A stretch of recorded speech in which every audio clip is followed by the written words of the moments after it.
কি অবস্থা, মনটা খারাপ কেন? আর বইল না, 2টা ছেলে ইতালি আছে, 7 লাখ করে পায়। ছোট ছেলেটার কুল কিনারা করতে পারি না এখনো। কেন, কি হয়েছে ছোট ছেলে? দেশে একটা প্রাইভেট কোম্পানিতে আছে, 1 লাখ টাকা পায়। কাকার মন খারাপ কেন? ছোট ছেলেটা এখনো কুল কিনারা করতে পারি নাই। ছোট ছেলের 1 লাখ, বড় 2 ছেলে 7 লাখ করে কামায়। কাকার মন খারাপ। বয়স কত? 70। তুলুল আমাল, লম্বা আশা, আরো আশা। রাসূলুল্লাহ সাল্লাল্লাহু আলাইহি সাল্লাম বলেন, ইন্না আখওয়াফা মা আখাফু আলাইকুম ইসনাতান, আমি তোমাদের ব্যাপারে 2টি জিনিসের আশঙ্কা করি। 1 নাম্বার ইত্তিবাউল হাওয়া, নফসের অনুসরণ। 2 নাম্বার ওয়াতুলুল আমাল, লম্বা আশা। 1 নাম্বার নফসের অনুসরণ, 2 নাম্বার লম্বা আশা। এবার শোনেন নফসের অনুসরণ কি করে। ফাম্মা ইত্তিবাউল হাওয়া ফায়াসুদ্দু আনিল হক, নফসের অনুসরণ মানুষকে হক থেকে দূরে সরায় দেয়। ওয়া আম্মা তুলুল আমাল ফায়ুনসিল আখিরা, লম্বা আশা মানুষকে আখিরাত ভুলায় দেয়।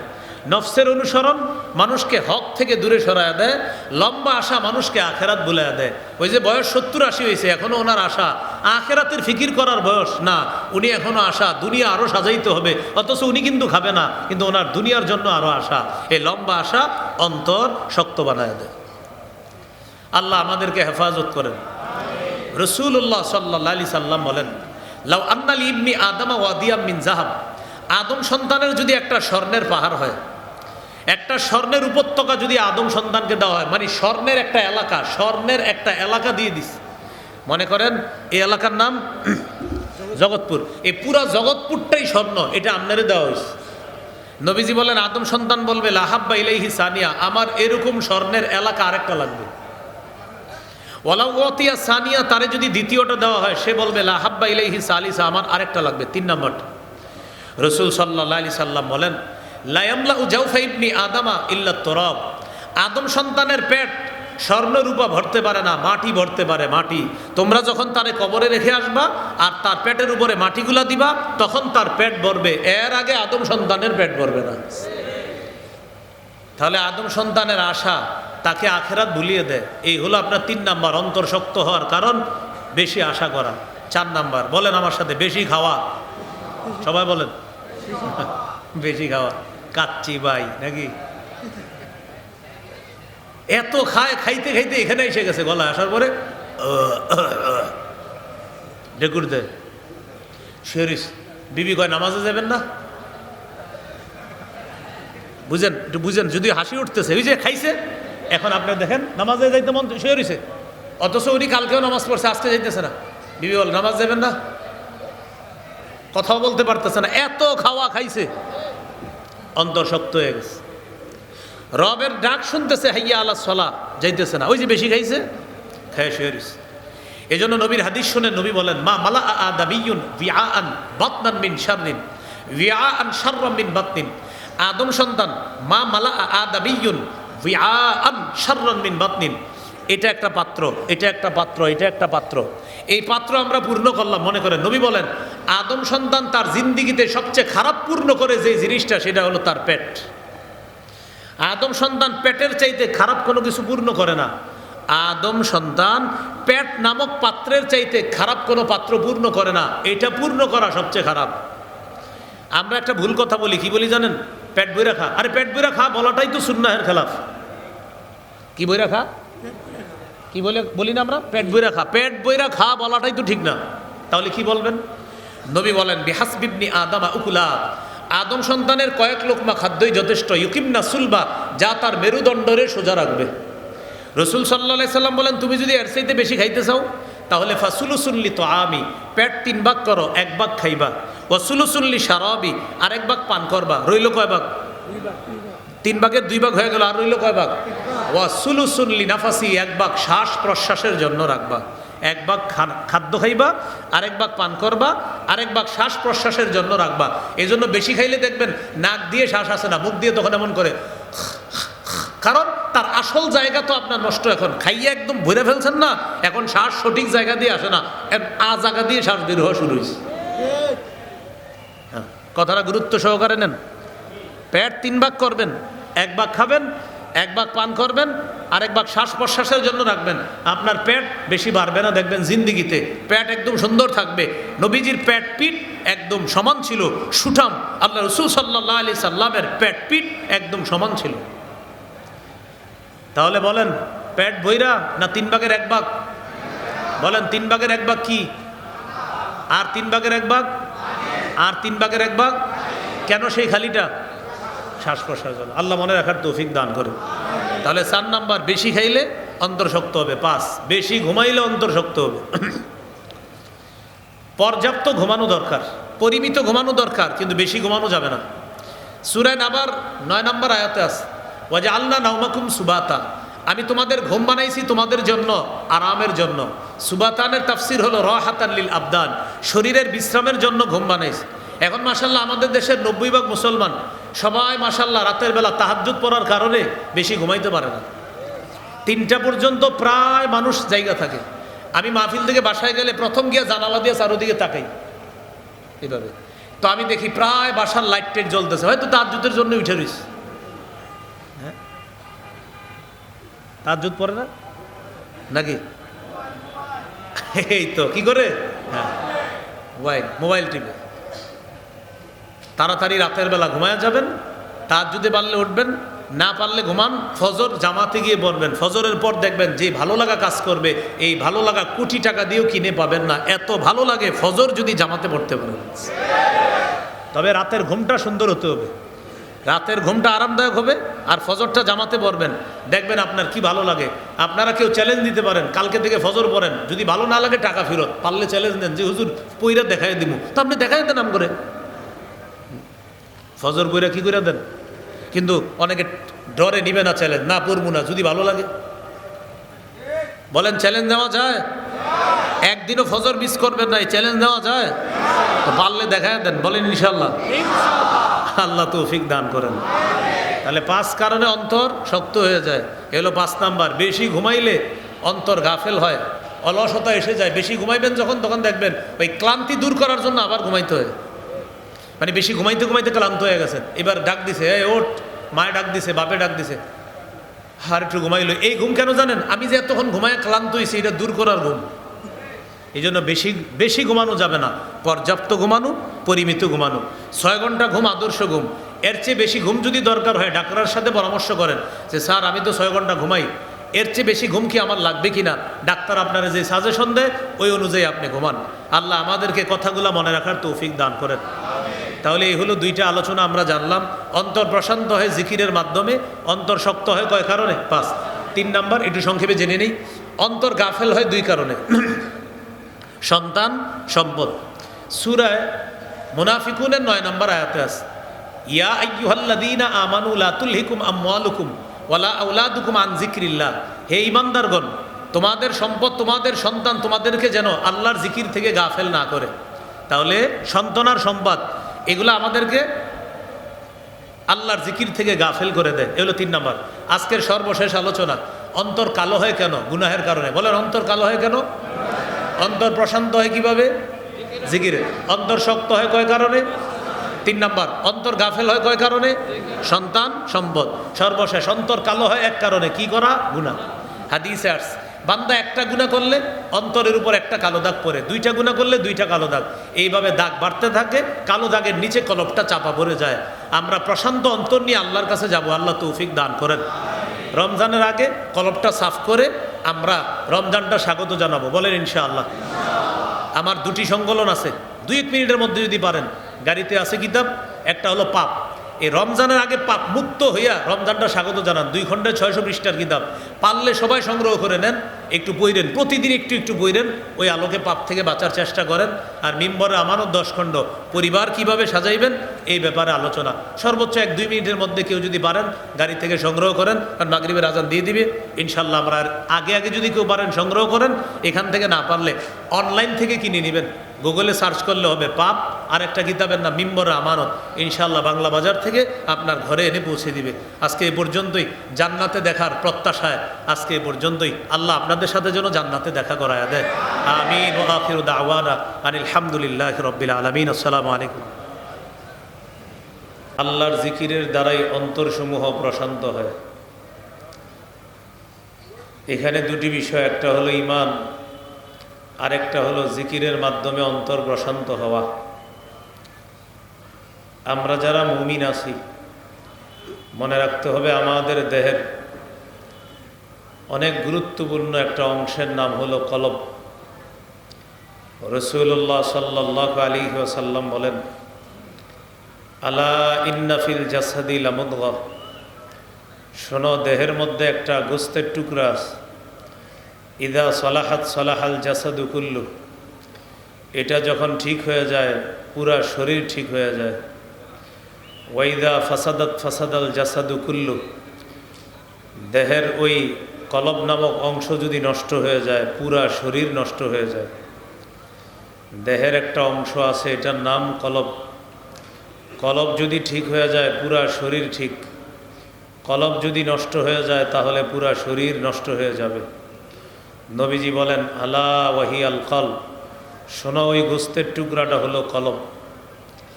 আল্লাহ আমাদেরকে কলবটা শুদ্ধ রেখে যেন আমরা জীবন যাপন করতে পারি, আল্লাহ তৌফিক দান করেন। কলব প্রশান্ত হয় জিকিরের মাধ্যমে। সূরা আহজাবের 41-42 নম্বর আয়াতে আল্লাহ বলেন, ইয়া আইয়ুহাল্লাযীনা আমানু যকুরুল্লাহা যিকরান কাসীরা ওয়াসাব্বিহুহু বুকরাতাও ওয়া আসীলা। হে ঈমানদারগণ, তোমরা বেশি পরিমাণে আল্লাহর জিকির করো, সকাল সন্ধ্যায় আল্লাহর তাসবিহ পাঠ করো, আল্লাহর পুত পবিত্রতা বর্ণনা করো। সূরা আলার শুরু আয়াতে আছে, সাব্বিহ ইসমা রাব্বিকাল আ'লা, তুমি তোমার মহান রবের নামের পবিত্রতা বর্ণনা করো। অন্য আয়াতে আছে, ফাসাব্বিহ বিল-লাইল, রাতে আল্লাহর জিকির করো। আরেক আয়াতে আছে, ইদবারুস সুজুদ, নামাজের পরে আল্লাহর জিকির করো, আল্লাহর তাসবিহ পাঠ করো, আল্লাহর পুত পবিত্রতা বর্ণনা করো। সূরা নিসার 103 নম্বর আয়াতে আল্লাহ বলেন, ফাইদা কাদাইতুমুস সালাতা ফাযকুরুল্লাহা কিয়ামান ওয়া কুউদান ওয়া আলা জুনুবিকুম, যখন তোমাদের নামাজ শেষ হয় তখন তোমরা দাঁড়িয়ে আল্লাহর জিকির করো, বসে আল্লাহর জিকির করো, শুয়ে আল্লাহর জিকির করো। বসে দাঁড়িয়ে শুয়ে আল্লাহর জিকির করা।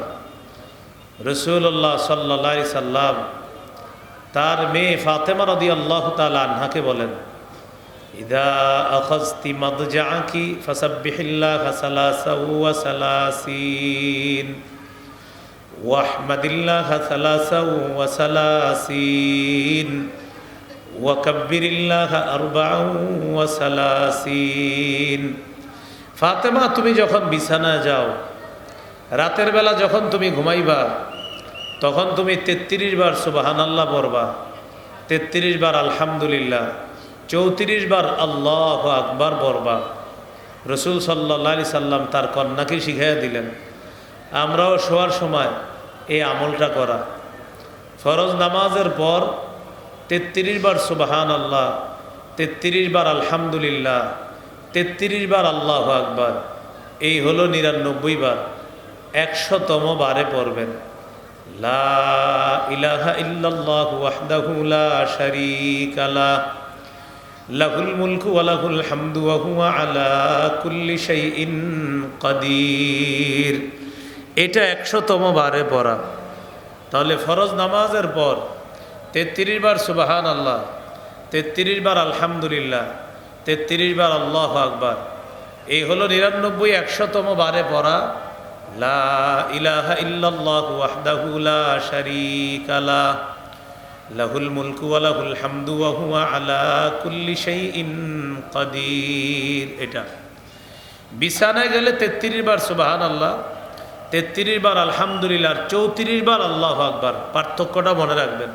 আর নামাজের পরে 3 33 99 বার পড়ার পর 100তম বারে পড়া লা ইলাহা ইল্লাল্লাহু ওয়াহদাহু লা শারীকা লাহু লাহুল মুলকু ওয়া লাহুল হামদু ওয়া হুয়া আলা কুল্লি শাইইন কাদির। তো নামাজের পরেও জিকির করা, দাঁড়িয়ে জিকির করা, বসে জিকির করা, শুয়ে জিকির করা, এর মাধ্যমে অন্তর প্রশান্ত থাকে। সূরাতুল জুমুআ ২৮ পারা ১৩ নম্বর পৃষ্ঠা আল্লাহ তাআলা বলেন, ওয়াযকুরুল্লাহা কাসীরান লাআল্লাকুম তুফলিহুন। তোমরা বেশি পরিমাণে আল্লাহর জিকির করো, তাহলে তোমরা সফল হবা। এমনকি যুদ্ধের ময়দানে শত্রুর সামনে যখন মুসলমান থাকবে, বিপরীত দিকে অস্ত্র আছে, এই শত্রু তার দিকে একটু পরে অস্ত্র তাক করে আছে, একটু পরেই লড়াই শুরু হবে। আল্লাহ বলেন তখনও তুমি জিকির করো। সূরা আনফালে আল্লাহ বলেন, ইয়া আইয়ুহাল্লাযীনা আমানু ইযা লাকীতুম ফিআতান ফাসবুতু ওয়াযকুরুল্লাহা কাসীরা। হে ঈমানদারগণ, যখন তোমরা শত্রুর মোকাবেলা করো, তখন তোমরা মজবুতির সাথে অটল থাকবা, দৃঢ়ভাবে অটল থাকবা। ওয়াযকুরুল্লাহা কাসীরা, বেশি পরিমাণে আল্লাহর জিকির করো। যখন তোমরা শত্রুর মোকাবেলা করো, তখন তোমরা দৃঢ়ভাবে অটল থাকবা আর তোমরা আল্লাহর জিকির করবা।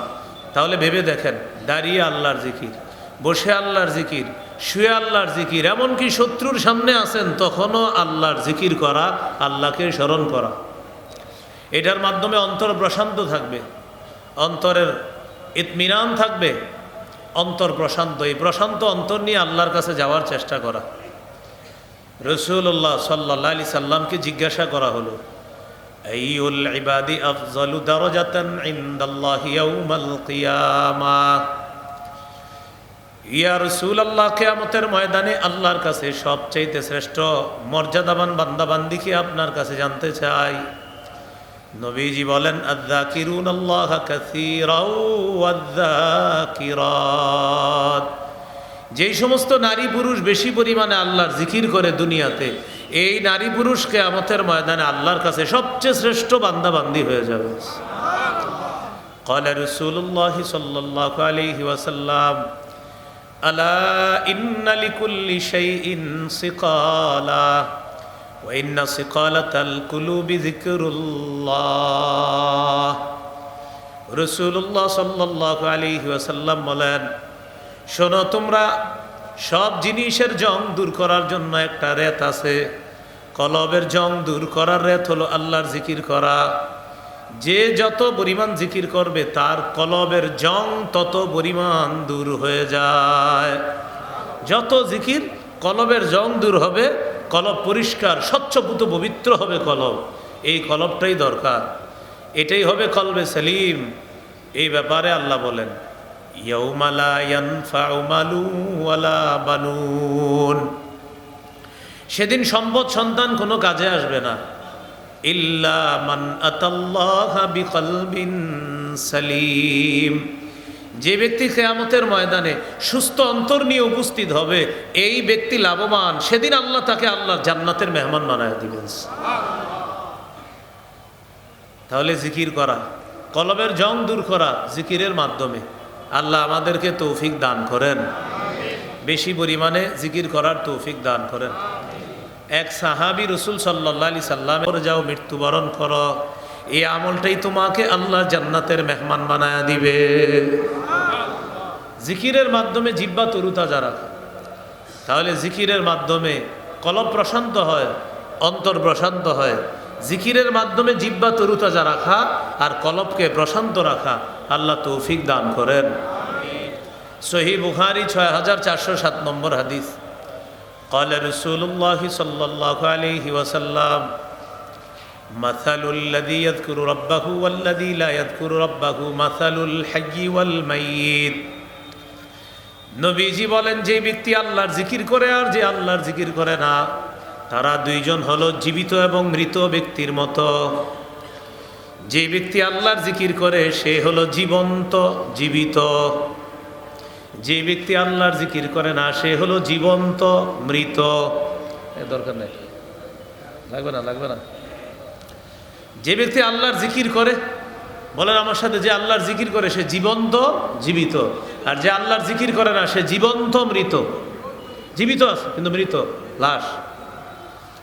তাহলে আল্লাহর জিকির যে করে আর যে আল্লাহর জিকির করে না, তাদের দুইজনের দৃষ্টান্ত জীবিত এবং মৃত ব্যক্তির মতো।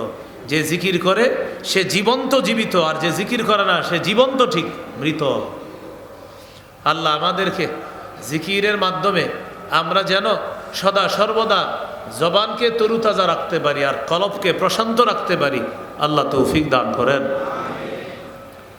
রাসূলুল্লাহ সাল্লাল্লাহু আলাইহি সাল্লাম বলেন, আফজালুজ যিকরি লা ইলাহা ইল্লাল্লাহ। সবচাইতে শ্রেষ্ঠ জিকির হলো লা ইলাহা ইল্লাল্লাহ। লা ইলাহা ইল্লাল্লাহ এমন একটা জিকির, যে জিকির করার সময় আপনার দুই ঠোঁট লাগবে না। ট্রাই করেন সবাই, দুইবার আগে বলেন লা ইলাহা ইল্লাল্লাহ, লা ইলাহা ইল্লাল্লাহ।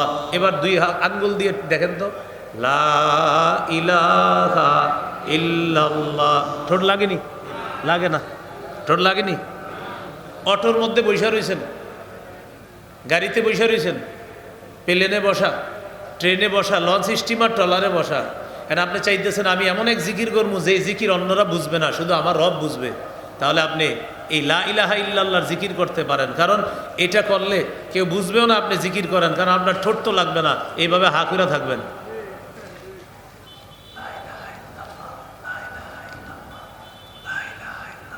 হা করে আছেন, সবাই ভাববে হা করে আছেন, আসলে আপনি আল্লাহর সবচাইতে শ্রেষ্ঠ যে জিকির, এই জিকির করতেছেন। তিরমিজির হাদিস 3592 নম্বর হাদিস। ক্বালা রাসূলুল্লাহ সাল্লাল্লাহু আলাইহি ওয়াসাল্লাম, মা ক্বালা আবদুন ক্বাত্তু লা ইলাহা ইল্লাল্লাহ মুখলিসা ইল্লা ফুতিহাত লাহু আবওয়াবুস সামাই হাত্তা তুফজিয়া ইলাল আরশ। কোন বান্দা যদি একবার ইখলাসের সাথে বলে লা ইলাহা ইল্লাল্লাহ, আসমানের সবগুলা দরজা খুলে দেওয়া হয়, তার লা ইলাহা ইল্লাল্লাহ যেন আরশ পর্যন্ত পৌঁছে যায়। তাহলে লা ইলাহা ইল্লাল্লাহর জিকির এটা এমন জিকির, এটা অন্যরা বুঝবে না। এই জিকির আপনি করতে পারেন। 10-5 জন একসাথে আছেন, ফালতু আলোচনা চলতেছে, তখন কি করতেন? না পারতেছেন উঠতে, না পারতেছেন বসতে, তখন এভাবে হা কইরা থাকবেন। আসলে হা কইরা আছেন না, আপনি লা ইলাহা ইল্লাল্লাহ পড়ে। এরা ভাববে এক কথা মন দিয়ে শোনেন, আপনি এমন করেন, একটু পরে বলবে ঠিক না, আপনি বলবেন আসলে লা ইলাহা ইল্লাল্লাহ পড়তেছেন। লা ইলাহা ইল্লাল্লাহ কেউ বুঝবেও না আপনি যে পড়তেছেন। এরা ভাবে হেদের আজাইরা কথা শুনতেছেন, আর আমার রব জানে আসমানের দরজা খুলে আপনার প্রতিটা মুহূর্তে লা ইলাহা ইল্লাল্লাহ আরশ পর্যন্ত পৌঁছে যাচ্ছে। তাহলে শ্রেষ্ঠ জিকির লা ইলাহা ইল্লাল্লাহ, এটা হলো সর্বশ্রেষ্ঠ জিকির, লা ইলাহা ইল্লাল্লাহ। সবচাইতে পছন্দনীয় কথা আল্লাহর কাছে 4টা। ক্বালা রাসূলুল্লাহ সাল্লাল্লাহু আলাইহি ওয়াসাল্লাম, আহাব্বুল কালামি ইলাল্লাহি আরবা। নবীজি বলেন আল্লাহর কাছে সবচাইতে পছন্দনীয় বাক্য হলো 4টি। সুবহানাল্লাহ, আলহামদুলিল্লাহ, লা ইলাহা ইল্লাল্লাহ, আল্লাহু আকবার। আল্লাহর কাছে সবচেয়ে পছন্দনীয় বাক্য 4টি। সুবহানাল্লাহ, আলহামদুলিল্লাহ, লা ইলাহা ইল্লাল্লাহ, আল্লাহু আকবার। তাহলে বলেন সবাই, অন্তর প্রশান্ত হয় কিভাবে? জিকিরের মাধ্যমে। বলেন, অন্তর প্রশান্ত হয় কিভাবে? জিকিরের মাধ্যমে। আল্লাহ আমাদের সকলকে অন্তরটা যেন আমরা প্রশান্ত রাখতে পারি জিকিরের মাধ্যমে, আল্লাহ তাআলা তৌফিক দান করেন। এইগুলো আজকের প্রথম আলোচনা। আজকের 2 নম্বর আলোচনা জানবো আমরা এখন অন্তর শক্ত হয় কিভাবে। এটা আমার সাথে বলেন, বলেন মৌলিক 5 কারণে অন্তর শক্ত হয়। তাহলে অন্তর শক্ত হওয়ার অনেক কারণ আছে। আজকে আমরা শিখব মৌলিক কয়টা কারণ।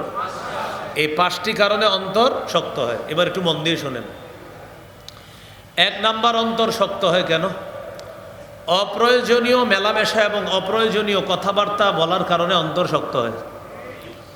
অপ্রয়োজনীয় মেলামেশা, আরেকটা হলো অপ্রয়োজনীয় কথা।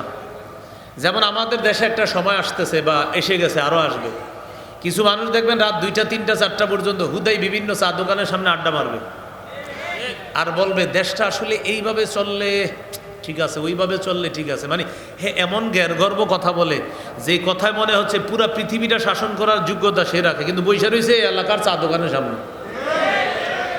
জ্ঞান গর্ব আলোচনা এরকম 2টা 3টা পর্যন্ত দেখবেন এই ফালতু আলোচনা, শুধু আলোচনা বৈশা রয়েছে।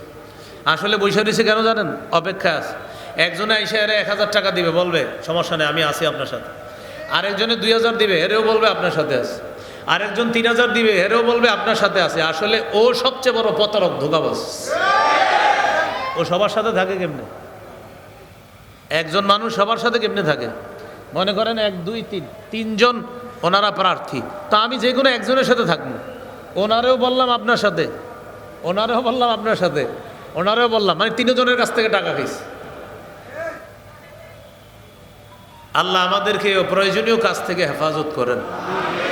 প্রিয় ভাইয়েরা, ইমান বিক্রি করে দিয়েন না, অপ্রয়োজনীয় কাজ করেন না, অপ্রয়োজনীয় মজলিসে যায়েন না। তাহলে অন্তর শক্ত হওয়ার 1 নাম্বার উপায় অপ্রয়োজনীয় কথাবার্তা, অপ্রয়োজনীয় মেলামেশা, অপ্রয়োজনীয় মজলিস, অপ্রয়োজনীয় কথাবার্তা থেকে আল্লাহ আমাদেরকে হেফাজত করেন। সূরা কফের 1 আয়াতে আল্লাহ বলেন, মা ইয়ালফিজু মিন কাউলিন ইল্লা লাদাইহি রাকিবুন আতীদ। মানুষ যেই কথা উচ্চারণ করে তার সাথে একজন সদা তৎপর একজন সংরক্ষণকারী ফেরেশতা আছে। মানুষ যা বলে সাথে সাথে এটা লিপিবদ্ধ হয়ে যায়। আজকে এই মাহফিলের মধ্যে যারা আলোচনা করবে তাদের কথাগুলাও লিপিবদ্ধ। যারা আপনারা মজলিসের মধ্যে বসা, এই সুন্দর মজলিসটাও লিপিবদ্ধ হয়ে যাবে। আবার কোনো গানের অনুষ্ঠানের মধ্যে যে যাবে তার গানের এই অশ্লীল কথাগুলাও লিপিবদ্ধ হবে। আজকের এই ওয়াজগুলাও লিপিবদ্ধ হবে। আবার যারা মুখ দিয়ে খারাপ গান, অশ্লীল গান গাবে, এটাও লিপিবদ্ধ হবে। সদা তৎপর একজন ফেরেশতা ওই খারাপ বিষয়গুলোও লিখতেছে, এই ভালো বিষয়গুলোও লিখতেছে, সবগুলা লিখে ফেলবে। এইভাবে সদা তৎপর একজন ফেরেশতা। আল্লাহ আমাদেরকে বুঝে শুনে জবান চালানোর তৌফিক দান করেন। قال رسول الله صلى الله عليه وسلم لا تكثروا الكلام بغير ذكر الله। রাসূলুল্লাহ সাল্লাল্লাহু আলাইহি ওয়াসাল্লাম বলেন, তোমরা আল্লাহর জিকির ছাড়া বেশি কথা বলবা না। আমি আবার বলি, আল্লাহর নবী বলেন তোমরা আল্লাহর জিকির ছাড়া বেশি কথা বলবা না। আমি আবার অনুবাদটা করি, নবী বলেন তোমরা আল্লাহর জিকির ছাড়া বেশি কথা বলবা না। হাদিসের মাধ্যমে বোঝা যায় যদি বেশি বলতে হয় তাহলে আল্লাহর জিকির। নবী বলেন বেশি জিকির ছাড়া আল্লাহর বেশি কথা বলবা না, জিকির ছাড়া বেশি কথা বলবা না। এখান থেকে বোঝা যায় বেশি যদি বলতে হয় তো জিকির করো। ফাইন্না কাসরাতাল কালামি বিগাইরি যিকরিল্লাহি কাসওয়াতুন লিল কালব। আল্লাহর জিকির ছাড়া বেশি কথা অন্তরকে শক্ত বানায় দেয়। ওয়া ইন্না আবআদান নাসি মিনাল্লাহ আল কলবুল কাসি। যে ব্যক্তির অন্তর যত বেশি শক্ত সে আল্লাহর থেকে তত বেশি দূরে। হাদিসে 3টা কথা বলছে, প্রিয় ভাইয়েরা সবাই মন দিয়ে শুনি। 1 নাম্বার, তোমরা আল্লাহর জিকির ছাড়া বেশি কথা বলবা না। 2 নাম্বার, আল্লাহর জিকির ছাড়া বেশি কথা অন্তরকে শক্ত বানায় দেয়। 3 নাম্বার, যে ব্যক্তির অন্তর যত বেশি শক্ত সে আল্লাহর থেকে তত বেশি দূরে। আমি হাদিসটা আবার রিপিট করি, দেখেন। নবী বলতেছেন তোমরা আল্লাহর জিকির ছাড়া বেশি কথা বলবা না। 2, আল্লাহর জিকির ছাড়া বেশি কথা অন্তর শক্ত বানায় দেয়। 3, যার অন্তর যত বেশি শক্ত সে আল্লাহর থেকে তত বেশি দূরে। এবার আমরা 2 শ্রেণী মিলে হাদিসটা শিখব। বলেন তো, আল্লাহর জিকির ছাড়া বেশি কি বলা যাবে না? বেশি কথা বললে কি শক্ত হয়? শক্ত অন্তরওয়ালা ব্যক্তি কার থেকে দূরে? মাশাআল্লাহ, আল্লাহ কথাগুলো মনে রাখার তৌফিক দান করেন। তাহলে অপ্রয়োজনীয় কথাবার্তা অন্তর শক্ত হয়। এবার একটা হাদিস শোনেন, নবী কি বলে। قال رسول الله صلى الله عليه وسلم كل كلام ابن آدم عليه لا له। আদম সন্তানের যত কথাবার্তা সব তার বিরুদ্ধে যায়, তার পক্ষে যায় না। নবীজি বলেন আদম সন্তানের সমস্ত কথা তার বিরুদ্ধে যায়, তার পক্ষে যায় না। ইল্লা আমরুন বিমারুফ, সৎ কাজের আদেশ এটা আদম সন্তানের পক্ষে যায়। আও নাহিউন আন মুনকার, অসৎ কাজের নিষেধ এটা আদম সন্তানের পক্ষে যায়। আও জিকরুল্লাহ, আল্লাহর জিকির এটা আদম সন্তানের পক্ষে যায়। নবীজি বলেন আদম সন্তানের সমস্ত কথা তার বিরুদ্ধে যায়, তার পক্ষে যায় না। তবে তিনটা জিনিস তার পক্ষে যায়: সৎ কাজের আদেশ করা, অসৎ কাজের নিষেধ করা, আর একটা হলো আল্লাহর জিকির করা। এজন্য আজকে থেকে আমরা মুখ দিয়ে যদি কিছু করি তিনটা কাজ করতে পারি: সৎ কাজের আদেশ করব, অসৎ কাজের নিষেধ করব, আরেকটা হলো আল্লাহর জিকির করব। আল্লাহ আমাদের জবানটাকে সঠিক কাজে লাগানোর তৌফিক দান করেন। এক সাহাবী রাসূল সাল্লাল্লাহু আলাইহি সাল্লামের কাছে এসে বললেন, মা আখওয়াফু মা তাখাফু আলাইয়া ইয়া রাসূলুল্লাহ, ইয়া রাসূলুল্লাহ আমার ব্যাপারে আপনি সবচাইতে ভয়। নবীজি কি করলেন দেখেন, ফাআখাযা বিলিসানিহি ফাকালা হাযা, নবী নিজের জিহ্বাটা ধরে বললেন এটা এটা। এক সাহাবী নবীকে জিজ্ঞাসা করলেন, হুজুর আমার ব্যাপারে সবচেয়ে ভয় পান কোনটা? নবী বললেন এটা এটা এটা। এই জিহ্বা আমি সবচেয়ে বেশি ভয় পাই তোমার ব্যাপারে। কেন? অন্য হাদিসের মধ্যে আছে, হাল ইয়াকুব্বুন নাসা ফিন নারি আলা বুজুহিহিম আও আলা মানাখিরিহিম ইল্লা হাসাইদু আলসিনাতিহিম, বেশিরভাগ মানুষের মাথাটা নিচের দিকে দিয়ে পাগুলা উপরের দিকে দিয়ে ধাক্কাইতে ধাক্কাইতে জাহান্নামে নিক্ষেপ করা হবে শুধু জিহ্বার অপরাধের কারণে। বলেন তো বেশিরভাগ মানুষ জাহান্নামে যাবে কোন অঙ্গের কারণে? এই জন্য রসুল সাল্লাল্লাহু আলাইহি সাল্লাম নিজের জিহ্বা মুবারক ধরে বললেন, তোমার ব্যাপারে আমি সবচেয়ে বেশি ভয় পাই এটা এটা এটা, বেশিরভাগ মানুষকে জাহান্নামে নিয়ে যাবে। প্রিয় ভাইয়েরা, এই জবান চালানোর আগে চিন্তা ভাবনা করে চালানো উচিত। আল্লাহ আমাদের জবান হেফাজত করার তৌফিক দান করেন। সহিহ বুখারীর বর্ণনা 6138 নম্বর হাদিস। এই হাদিসের মধ্যে আছে, ক্বালা রাসূলুল্লাহ সাল্লাল্লাহু আলাইহি ওয়াসাল্লাম, মান কানা ইউমিনু বিল্লাহি ওয়াল ইয়াউমিল আখির ফালইয়াকুল খায়রান আও লিয়াসমুত, যে ব্যক্তি আল্লাহ বিশ্বাস করে, আখিরাত বিশ্বাস করে, সে যেন ভালো কথা বলে অথবা সে যেন চুপ থাকে। যে ব্যক্তি আল্লাহকে বিশ্বাস করে, যে আখিরাত বিশ্বাস করে, সে যেন ভালো কথা বলে অথবা সে যেন চুপ থাকে। তাহলে আজকে থেকে একটা সবক বলেন সবাই একসাথে বলেন, বললে ভালো কথা, না পারলে চুপ থাকবো। বলেন, হয়তো ভালো কথা বলবো, নয়তো চুপ থাকবো। চুপ থাকতে না পারলে ঘুমায় থাকবো। কি করবো? মানে কথা বললে ভালো কথা বলবেন। যদি বলেন হুজুর শয়তান খালি খোসায়, ভালোটা বলতে পারি না, তাহলে ঘুমায় যান। বললে ভালো কথা, এর আপনি পারতেছেন না তো চুপ থাকেন। হুজুর চুপ তো থাকতে পারতেছি না, তাহলে এক কাজ করেন, আপনি ঘুমায় থাকেন। কারণ আপনি যেহেতু খারাপ কথা বলতে হবে, এর চেয়ে ভালো ঘুমান। তাহলে কি শিখলাম বলেন? বললে ভালো কথা বলেন, বললে আবার বললে, না পারলে চুপ থাকতে না পারলে। আল্লাহ আমাদের জবান সদা সত্যের পথে থাকার তৌফিক দান করেন। তাহলে মিথ্যা বলবো না, বললে সত্য কথা বলবো, কিন্তু এই জবানে আমরা মিথ্যা আনবো না। আল্লাহ মিথ্যা বলা থেকে এই জিহ্বাকে বাঁচানোর তৌফিক দান করেন। রাসূলুল্লাহ সাল্লাল্লাহু আলাইহি সাল্লাম বলেন, মাইয়াজমান লি মা বাইনা লাহইহি ওয়া মা বাইনা রিজলাইহি আযমান লাহুল জান্নাহ। কোন ব্যক্তি এই দুই জবানের মাঝখানে, দুই চোয়ালের মাঝখানে জবান আর দুই রানের মাঝখানে লজ্জাস্থান, এই দুই জিনিসের নিশ্চয়তা যদি আমাকে দিয়ে দেয়, আমি তাকে জান্নাতে নেওয়ার জিম্মাদার হয়ে যাব। রাসূলুল্লাহ সাল্লাল্লাহু আলাইহি সাল্লাম বলেন, যেই ব্যক্তি এই জিহ্বা আর দুই রানের মাঝে লজ্জাস্থান, এই দুইটা জিনিস জিম্মাদারি নিবে যে আমি জিহ্বা দিয়ে গুনাহ করি না, আমি লজ্জাস্থান দিয়ে গুনাহ করি না, রাসূল সাল্লাল্লাহু আলাইহি সাল্লাম বলেন আমি তাকে জান্নাতে নেওয়ার জামিন হব, জিম্মাদার হয়ে যাব। আরেক হাদিসে আছে 6টা, 2 বেশি না 6 বেশি, এই জন্য 6টা যেটা এটা আমরা মুখস্থ রাখবো। ক্বালা রাসূলুল্লাহ সাল্লাল্লাহু আলাইহি ওয়াসাল্লাম, ইজমানুলি সিত্তাম মিন আনফুসিকুম আযমান লাকুমুল জান্নাহ।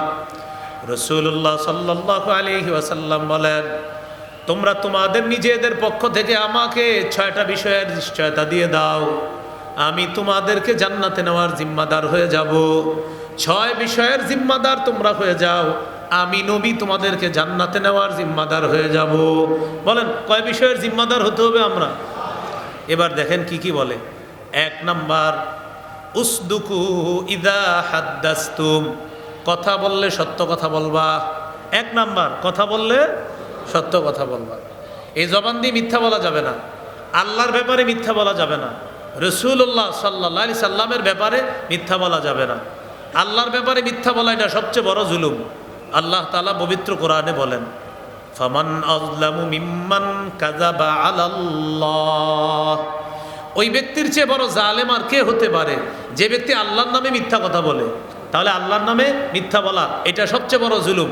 এরপর নবীর নামে মিথ্যা বলা। ক্বালা রাসূলুল্লাহ সাল্লাল্লাহু আলাইহি ওয়াসাল্লাম, রাসূলুল্লাহ সাল্লাল্লাহু আলাইহি ওয়াসাল্লাম বলেন, মান কাযাবা আলাইয়া মুতাআম্মিদা ফালইয়াতাবাওয়া মাকআদাহু মিনান নার।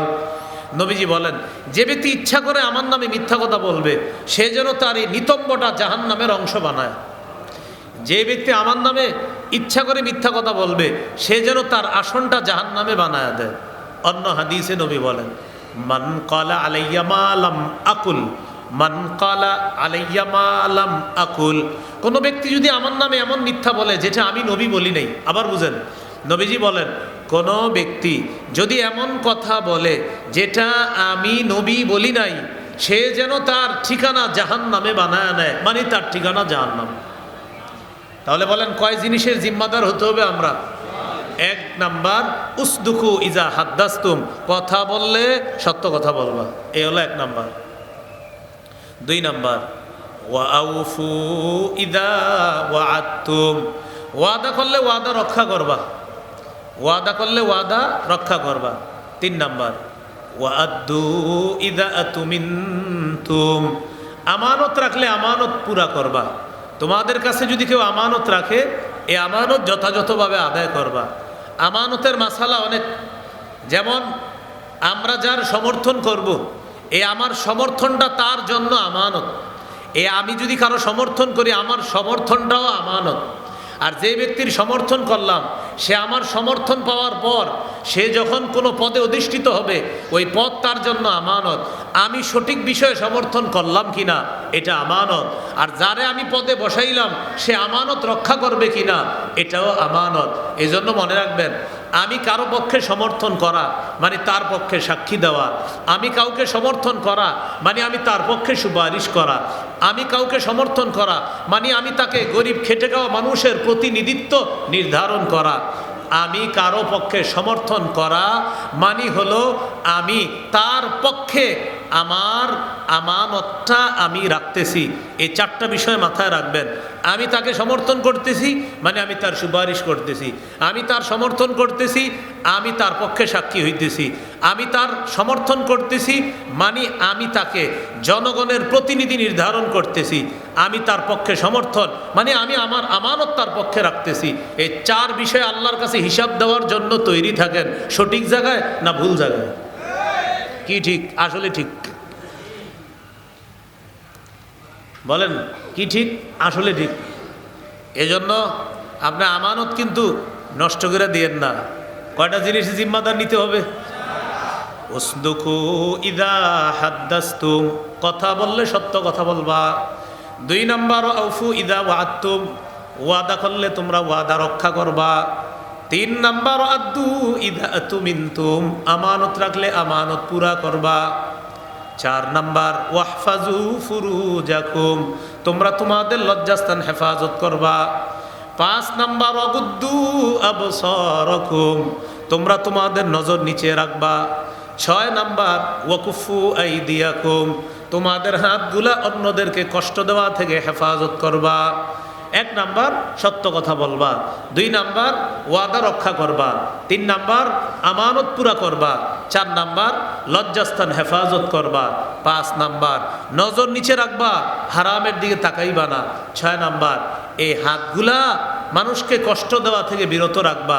এই 6টা জিনিসের নিশ্চয়তা তুমি দাও, আমি নবী তোমাকে জান্নাতে নেওয়ার জামিন হব।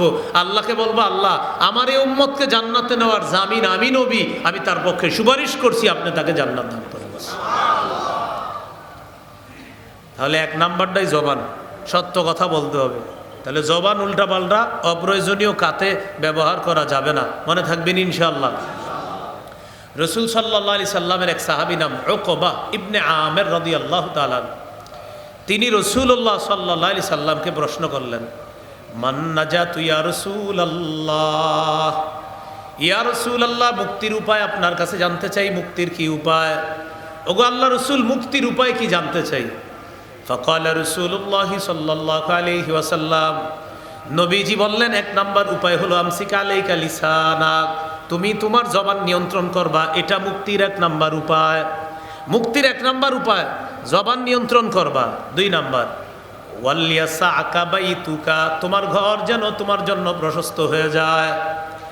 ঘর প্রশস্ত হয় মানে বেশি বেশি ঘরে থাকবেন, নামাজের সময় মসজিদে যাবেন, কাম নাই ঘরে থাকবেন, কাজে আছে অফিসে, অফিস না হয় ঘর না হয় মসজিদ না হয় ভালো কোনো জায়গায় থাকবেন, আড্ডাবাজি করবেন না। এজন্য নবী বললেন তোমার ঘর যেন তোমার জন্য প্রশস্ত হয়। অসংখ্য মানুষ 6টা বাজে বাসায় আসার কথা, দেখবেন আসে না, 10টা 11টা বাজে বাসায় আসে। স্ত্রী জিজ্ঞাসা করে কোথায় ছিলেন, ভালো একটা প্রয়োজনীয় কাজে বাহিরে ছিলাম। হুদা মিথ্যা কথা, ওই কোনায় দাঁড়ায় দাঁড়ায় আড্ডা মারছে বন্ধুদের সাথে, ক্যারাম বোর্ড খেলছে, টাস খেলছে, অথবা চার কোনার জিনিসটা টিপছে দাঁড়ায় দাঁড়ায়। নবীজি বলেন ঘরে থাকো, ঘরে। ওয়ালিয়াসাকা বাইতুকা, তোমার ঘর যেন তোমার জন্য প্রশস্ত হয়। এই জন্য দেখবেন ঘরে যাই ব্যক্তি থাকে, সামনে কে মা, এই রুমে মা, এই রুমে বাবা, এই রুমে স্ত্রী, আর সামনে বাচ্চারা দৌড়াদৌড়ি করে, মন চাইলেও খারাপ কাজ করা যাবে না। সামনে বাচ্চারা, এই রুমে আম্মা, এই রুমে আব্বা, এই রুমে স্ত্রী, আর বাচ্চারা দৌড়াদৌড়ি করতেছে, মন চাইতেছে একটা নাটক সিনেমা দেখি, একটু মোবাইলটা খুলি, একটু অশ্লীল কিছু দেখি, কিন্তু আপনি দেখবেন না, কারণ আব্বা একটু পরে হাঁটতেছে, আম্মা একটু পরে হাঁটতেছে, সন্তানরা একটু পরে হাঁটতেছে, মন চাইলেও গুনাহ করতে পারতেছেন না। তাই নবী বলেন তোমার ঘর যেন তোমার প্রশস্ত হয়, মানে ঘরে থাইকো। তাহলে এক নাম্বার আমসিক আলাইকা লিসানাক, জবান নিয়ন্ত্রণ করবা। দুই নাম্বার ওয়ালিয়াসাকা বাইতুকা, তোমার ঘর যেন তোমার জন্য প্রশস্ত হয়। ইয়াং যারা আছেন যুবকরা, বুঝতেছেন নি, ঘরে থাকেন, ঘরে থাকেন, বেশি বাইরে থাকেন না। হ্যাঁ, এ হলো 2 নাম্বার। 3 নাম্বার ওয়াবেকি আলা খাতিআতিক, গুনাহের জন্য কান্নাকাটি করবা। এই 3টা জিনিস তুমি করবা, তাহলে আশা করা যায় তুমি মুক্তি পাইবা। মুক্তির 3টা উপায়, জবান নিয়ন্ত্রণ করা, 2 নাম্বার ঘর যেন প্রশস্ত হয়, ঘরে থাকা, আরেকটা হলো গুনাহের জন্য কান্নাকাটি করা। আল্লাহ এই 3 গুণ অর্জন করার তৌফিক দান করেন। তাহলে চলেন মূল আলোচনায় চলে যাই। অন্তর শক্ত হয় কয় কারণে? 5। 1 নাম্বার অপ্রয়োজনীয় কথা, অপ্রয়োজনীয় মেলামেশার কারণে অন্তর শক্ত হয়ে যায়। আল্লাহ আমাদের সকলের এই অন্তর শক্ত হওয়া থেকে আল্লাহ হেফাজত করেন। অন্তর শক্ত হওয়ার 2 নাম্বার কারণ আল্লাহ ছাড়া অন্য কাউরে আপন বানানো। বলেন সবাই, কারে আপন বানানো? আল্লাহ ছাড়া অন্য কাউকে। বিসমিল্লাহ। সূরা ইয়াসিন প্রতিদিন আপনারা পড়াশোনা করেন মাশাআল্লাহ অনেকে। সূরা ইয়াসিনের মধ্যে আছে ওয়াত্তাখাযু মিন দুনিল্লাহি আলিহাতাল লাআল্লাহুম ইউনসারুন, তারা আল্লাহ ছাড়া অন্য কাউকে অভিভাবক বানায়, ইলাহ বানায়। আল্লাহ ছাড়া অন্যদেরকে তারা ইলাহ হিসাবে গ্রহণ করে, ইলাহ, যেন তাদেরকে সাহায্য করা হয়। আল্লাহ বলেন লা ইস্তাতিউনা নাসরাহুম, তারা নিজেরাই তো সাহায্য করার ক্ষমতা রাখে না। আল্লাহ ছাড়া তারা অন্যদেরকে ইলাহ বানায়, ইলাহ। আমাদের বাংলাদেশে অসংখ্য মুসলমান পাবেন, আল্লাহর ব্যাপারে যদি উল্টাপাল্টা কথা বলে ওই মুসলমানের কোনো রিয়েকশন নাই। কি বলে জানেন? হ্যাটটা হ্যাঁ বলছে, আমার কি। কিন্তু ওই ব্যক্তির নেতার ব্যাপারে একটা কথা বলেন, সে আপনাকে হত্যা করতেও পিছপা হবে না। তাহলে সে কারে ভালোবাসলো বেশি?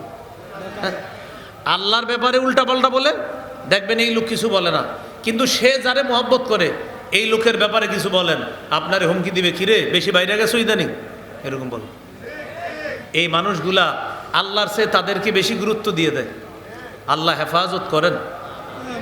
কিছু গান আছে যে গানের মধ্যে এমন শব্দ আছে যেই শব্দ আল্লাহর চেয়ে বেশি গুরুত্ব দেয় মানুষকে। যেহি মুর্শিদ সেহি খোদা, নাউজুবিল্লাহ বলেন। হ্যাঁ, যেহি মুর্শিদ সেহি খোদা, এই জাতীয় কিছু পালা গানের আসর হয়, আপনাদের আশেপাশে হইতে পারে। এই আসরগুলোর মধ্যে এইগুলা বলে। এরা কি করে? মানুষকে আল্লাহর আসনে বসায় দেয়। মানুষকে কার আসনে বসায়? আল্লাহর আসনে। বলেন, মানুষকে আল্লাহর আসনে বসানো এটা কি ঈমান না শিরিক? শিরিক। তাহলে আল্লাহ ছাড়া অন্য কাউকে আপন বানানো। প্রিয় ভাইয়েরা মনে রাখবেন, আল্লাহর চেয়ে বড় আপন আমাদের আর কেউ নাই। আমাদের সবচেয়ে আপন কে? আল্লাহ। আপনি ভাবতেছেন অমুকে আপনার আপন, 2 মাস টাকা পয়সা বন্ধ রাখেন দেওয়া।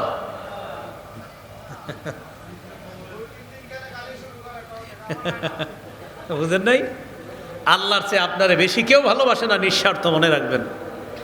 আপনি যারে ভাবতেছেন আমার অনেক প্রিয়, অমুক প্রিয়, অমুকে প্রিয়,